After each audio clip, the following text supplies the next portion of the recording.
think I bit off more than I could chew right here. When I bought the van, this section was just primered, but it didn't look bad. There were no holes in it or nothing like that. So since it started rusting a little bit, I went in here to kind of see how bad it was rusting out. And that is all Bondo. I mean, that is thick Bondo right there. Somebody just Bondoed the whole thing all the way in. So that might be above my pay grade. I'm gonna tackle it this summer, and then when I tackle it this summer, if it's above my pay grade, somebody's probably gonna charge me double to go ahead and fix what I messed up more. I'm just editing this video right now. I'm knowing a little long-winded at the beginning, but if you want to skip to me actually doing the filling in of the foam and the body work, you could go skip, like fast forward to 3 or 5 minutes. Sorry about that, I got a big mouth. I say I'm a jack of all trades, master of none. Remember this back wheel well I was showing you? Man, it's like I have a passion in me to learn body work, even though it's not my skill set. I mean, I got a regular job. And so I said, you know what, I got a hobby welder, so I'm gonna start fabricating. I had a big rust spot on the inside right here, so I welded a whole piece in there. See, that's a welded piece, and that stuff that looks like bubble gum is not bubble gum. I tried welding the whole dog leg.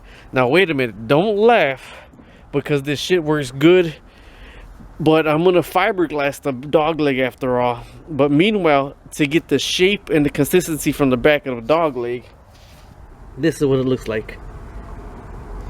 Yes, that is expanding foam insulation.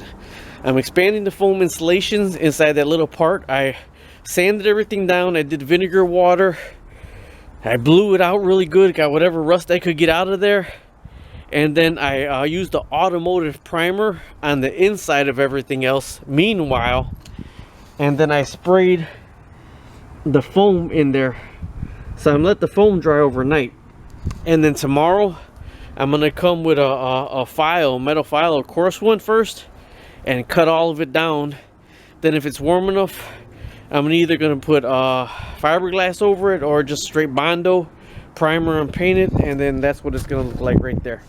All right, either way, thanks for following me today, and I'll catch up with you when I'm finishing this off. All right, bye.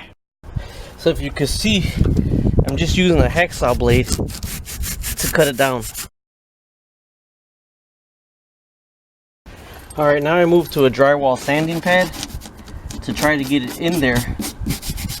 But you don't want something fast or real coarse, because it'll rip it out.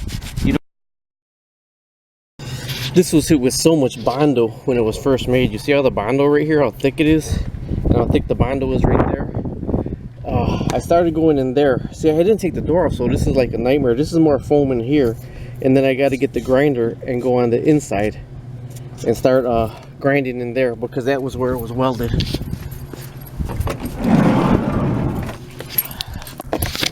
See, this is where it was welded. So all these little bubblegum stitches, I gotta get out of here. Alright, I can fit my angle grinder in here and push it against this, so I should be able to get that shape. But I can't hold the camera and do this or position the camera, so I'm going to use my 36 grit and put it in here. And you all know how hard it is to hold one of these together when they're going 10,000 RPM, but that's what I'm going to do to get this bubblegum welds grinded down.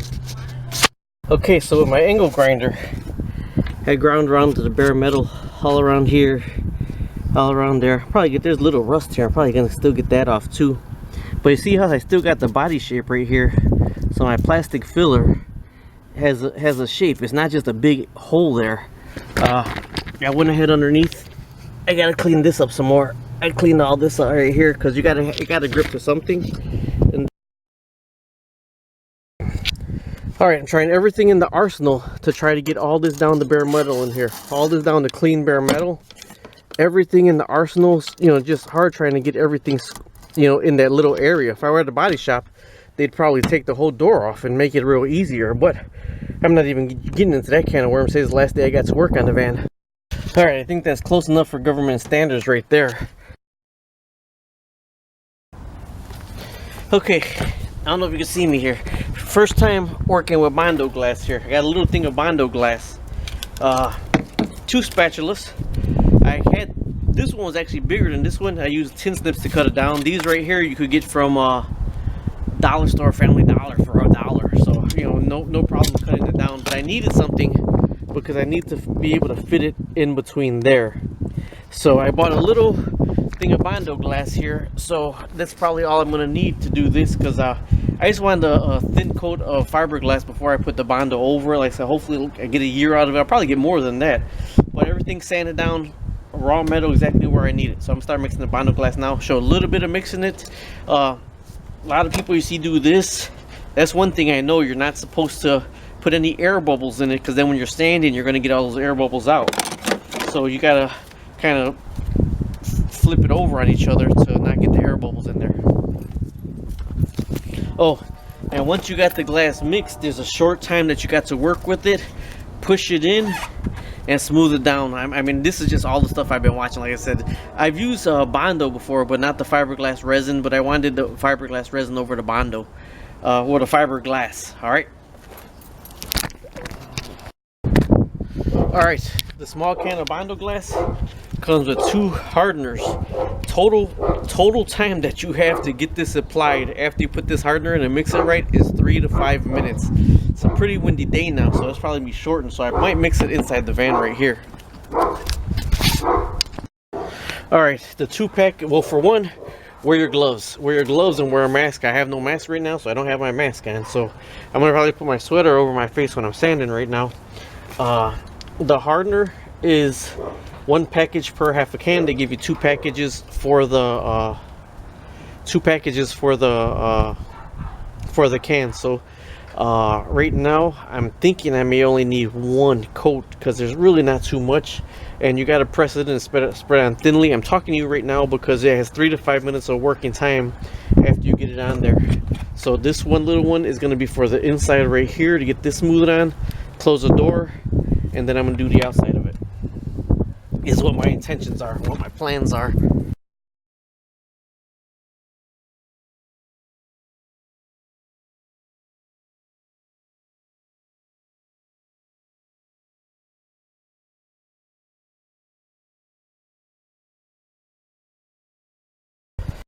Holy crap, does that smell? Man, that stuff smells disgusting. Now I want to know why they tell you to wear a mask when you wear it. All I used was half a can. Let's see, I got that all filled in right there, and it says allow to dry for 20 to 30 minutes. So then that's filled in right there. I know I'm gonna need a little spot right there. I can see it right now, but it already started to harden, so I gotta let it dry for the 20 to 30 minutes. And then I have no cheese grater, jack of all trades, master of none. You figure what I had on. I'm gonna use this file just to get the shape that I need, and then I'll start using the discs. All right, there's 30 minutes right there. I let go past. Seems like it's pretty much hardened up. Still a little bit soft in there. The Bondo should actually harden it up also. But you see that just fell right off right there. It's a little piece.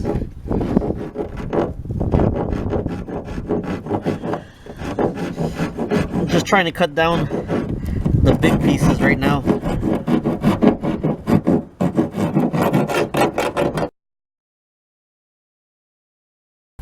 The sole reason I bought this angle die grinder was actually to get this little piece in here. That's the only reason why I bought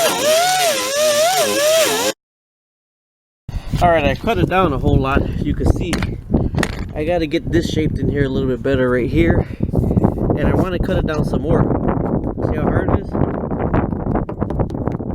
This right here is a little bit soft still. The Bondo will stiffen that up right there. I can't really sand down that too much more. But then I got the shape underneath here also. Alright, I hate sanding. I tried to put this piece on here to get in here, but I couldn't get in here without this little part right here in the door jamb. So basically I just got a piece of 80 grit. I'm trying to get my shape right here with a piece of 80 grit. Let me be perfectly honest with you. If I didn't have this 2-inch angle die grinder, wow, if I didn't have this 2-inch angle die grinder, there's no way I could have got in there. You see some of my bubblegum weld still and all that, but it's still a solid patch. I mean, it's really solid. I got to grind some of this out before I paint it again. But I still got to do a coat of Bondo. But a skim coat of Bondo actually should make that pretty smooth. You see, it's really good. Let me show you the other side now. You see, it's a solid patch. I mean, it really is. I put the tape on here so I wouldn't